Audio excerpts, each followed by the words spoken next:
சீஷர்கள் கூடவே இருந்தாங்க. இயேசுவானவர் செத்து போயிட்டாரு. செத்து போன உடனே கொண்டு போய் கொலை பண்ணி அடக்கமும் பண்ணியாச்சு. இவங்களுக்கு பயம் வந்துருச்சு.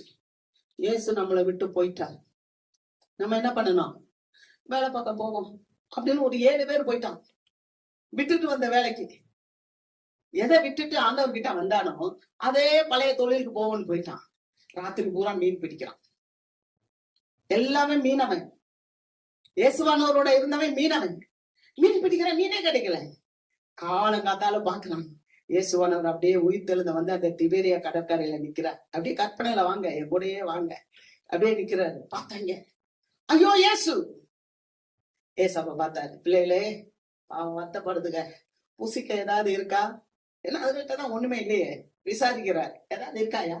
இல்ல. இவங்க கிட்ட வர்றதுக்கு முன்னால அவர் அங்க ஸ்பெஷலா கறி நெருப்பு போட்டு மீன் எல்லாம் நல்லா பொரிச்சு வச்சிருக்கிறார். அவர் சொல்றாரு, அது பூரா அந்த பிள்ளைங்க பிரயாசப்படுது, மீனே கிடைக்கல. எப்பா உன்னுடைய நெட்டு வலைய வலது பக்கம் போட்டுன. இவரே கார்பெண்டர், தச்சு வேலை செய்யறவர். அவங்க மீனவர்கள், மீன் பிடிக்கிறது. ஆனா ஆண்டவர் பார்த்தே கேட்டான், வலது பக்கமா போடு. போட்டான் பாருங்க, இழுக்க முடியல. 153 பெரிய மீன்கள் மாட்டுச்சு. அல்லேலூயா. நீங்க கொண்டு வாங்க. இழுக்க முடியாம இழுத்தாங்கப்பா.